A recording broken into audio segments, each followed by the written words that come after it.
Hi everyone, this is Jim with my final video on the U.S.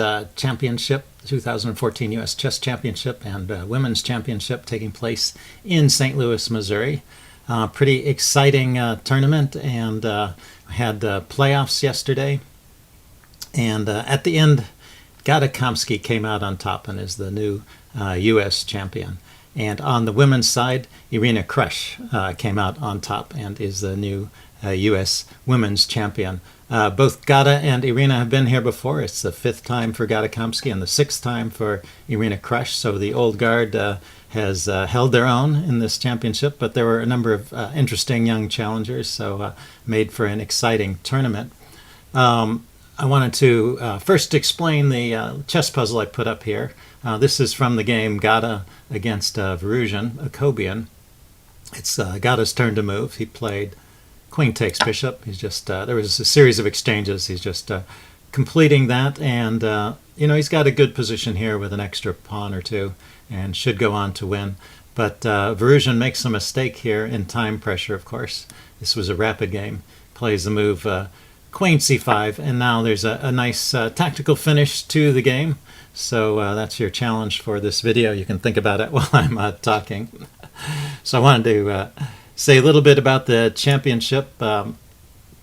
Gata played, he was off to a slow start, actually. He started out with a bunch of draws, and he was never at the top of the leaderboard until the very end, when he won the last round game and caught up with Linderman and Akobian, who drew each other.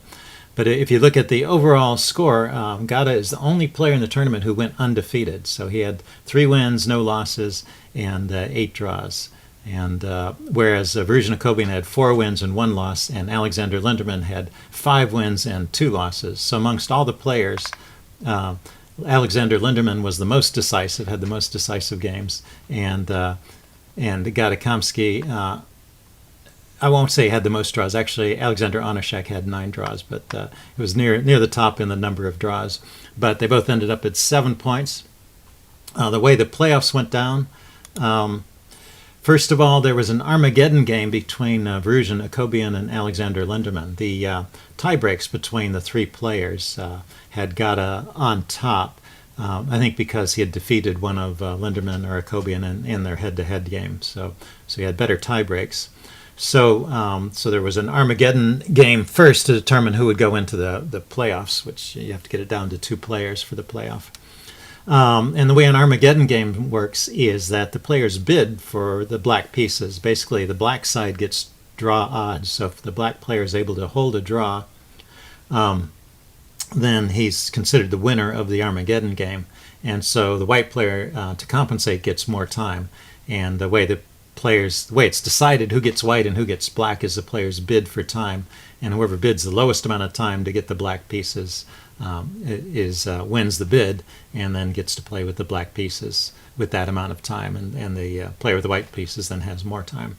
So the way that game went down, Alexander Linderman got into time trouble, even starting out with more time, and Varuzhin managed to win outright, so he didn't even have to draw. He was able to win it.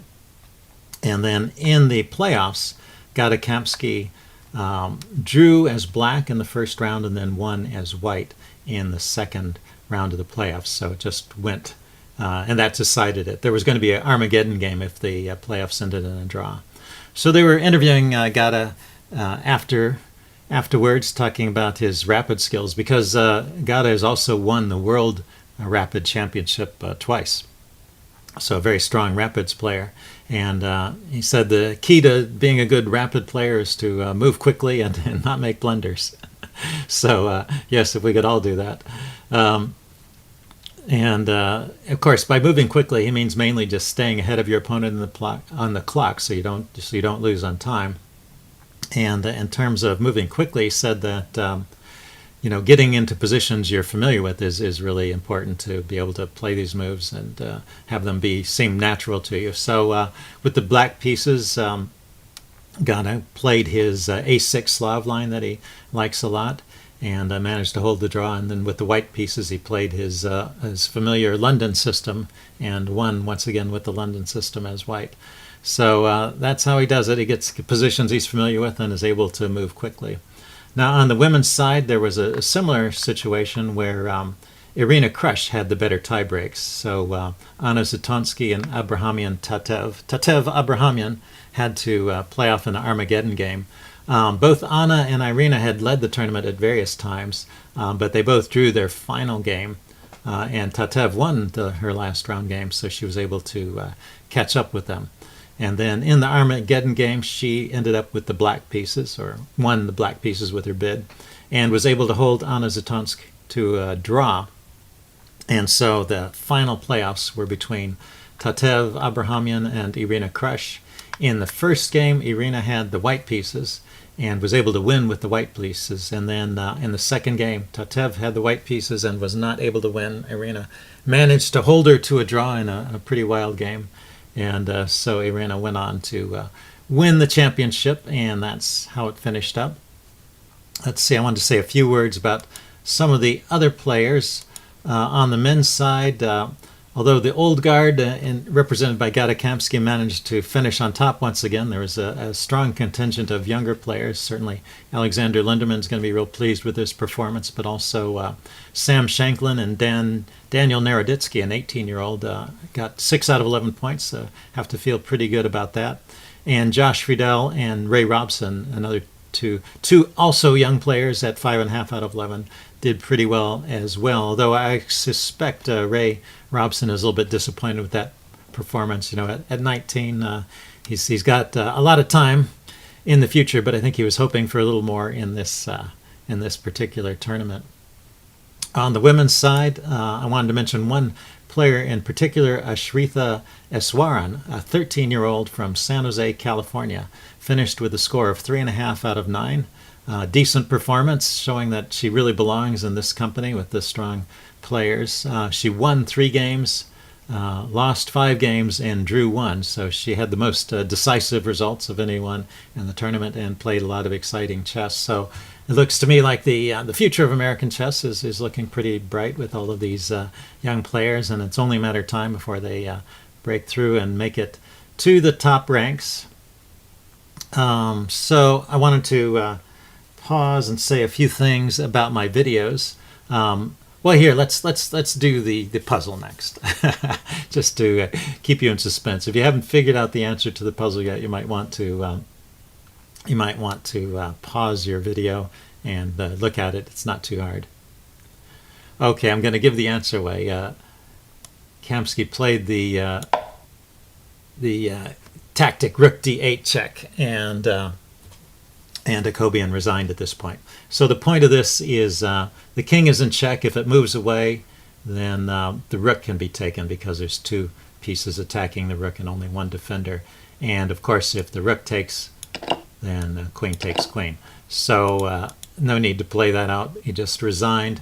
I like this tactic a lot. It crops up surprisingly often, and here I had a chance to show it happening at the top level. This is known as the, of course it wouldn't have happened if Virgin hadn't been in terrible time trouble, but this tactic was dubbed by Dana McKenzie in an article he wrote for Chess Life. He called this the hook and ladder. So the idea is that the queen here, the black queen, is climbed up on a ladder, a somewhat rickety ladder, and white, using this rook as a hook, yanks out the ladder from underneath the black queen, and it falls away. So always a cute tactic. Keep an eye out for that in your own games. Okay, so what I wanted to say about my coverage here is I took a look back at the views and the likes and things that I'd gotten on the previous rounds that I had covered. The round that had the most views was round 7, which was the game Robson versus Akobian.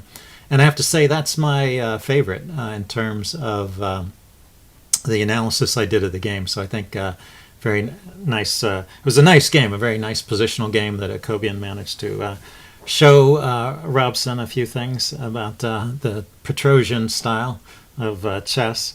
And I think I did a decent job of explaining it, so I was proud of that one. The video that got the most likes was my round 9 coverage, which was Shanklin versus Akobian. And the video that got the least views was the video I did on the women's rounds 1 through 6. So maybe the title was a little bit boring, or maybe people weren't as interested in the women's games. But actually, in that video, I feature one game of Tatev Abrahamyan and one game of Irina Krush, which were the two players who ended up in the playoff in the final day. They were both the ones that made it to the playoff. So by some fortuitous chance, I picked the two leaders of the tournament at the end. And they're two good games. So if you didn't, if you're one of the ones who didn't view that video, why don't you go back and check it out? It's pretty interesting. And there's not any more chess content from me today besides this video. So if you want to see a chess game, that's where you'll have to go. And lastly, I wanted to say thanks to everyone for watching and for making comments and liking the videos. I appreciate all of that. And in this video, if you could make some comments, let me know if you enjoyed this coverage of the championship, if you would like to see more content like this in the future, if you'd like to see me cover other events. Just let me know that you enjoyed this coverage and you'd like to see this kind of thing in the future. I am going to go back to my usual content of blitz games with postmortems and the occasional chess basics video. So anyway, yeah, thanks again, everybody, and I will see you soon. Bye.